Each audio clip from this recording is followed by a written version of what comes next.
யோவான் எழுதிய தூய நற்செய்தியிலிருந்து வாசகம். அக்காலத்தில் இயேசு ஒலிவ மலைக்குச் சென்றார். பொழுது விடிந்ததும் அவர் மீண்டும் கோவிலுக்கு வந்தார். அப்போது மக்கள் அனைவரும் அவரிடம் வந்தனர். அவரும் அங்கு அமர்ந்து அவர்களுக்கு கற்பித்தார். மறைநூல் அறிஞரும் பரிசேயரும் விபச்சாரத்தில் பிடிப்பட்ட ஒரு பெண்ணை கூட்டிக் கொண்டு வந்து நடுவில் நிறுத்தி, போதகரே, இப்பெண் விபச்சாரத்தில் கையும் மெய்யுமாக பிடிப்பட்டவள். இப்படிப்பட்டவர்களை கல்லால் எறிந்து கொல்ல வேண்டும் என்பது மோசே நமக்கு கொடுத்த திருச்சட்டத்திலுள்ள கட்டளை. நீர் என்ன சொல்கிறீர் என்று கேட்டனர். அவர் மேல் குற்றம் சுமத்த ஏதாவது வேண்டும் என்பதற்காக அவர்கள் இவ்வாறு கேட்டு சோதித்தார்கள்.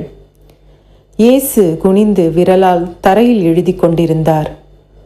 ஆனால் அவர்கள் அவரை விடாமல் கேட்டுக்கொண்டிருந்ததால் அவர் நிமிர்ந்து பார்த்து, உங்களுள் பாவம் இல்லாதவர் முதலில் இப்பெண் மேல் கல் எறியட்டும் என்று அவர்களிடம் கூறினார். மீண்டும் குனிந்து தரையில் எழுதி கொண்டிருந்தார்.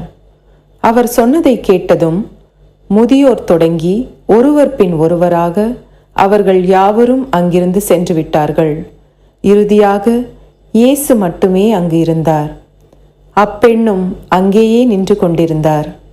இயேசு நிமிர்ந்து பார்த்து, அம்மா, அவர்கள் எங்கே? நீர் குற்றவாளி என்று எவரும் தீர்ப்பிடவில்லையா என்று கேட்டார். அவர், இல்லை ஐயா என்றார். இயேசு அவரிடம், நானும் தீர்ப்பு அளிக்கவில்லை, நீர் போகலாம், இனி பாவம் செய்யாதீர் என்றார். வாழ்வு தரும் கிறிஸ்துவின் நற்செய்தி. கிறிஸ்துவே உமக்கு புகழ்.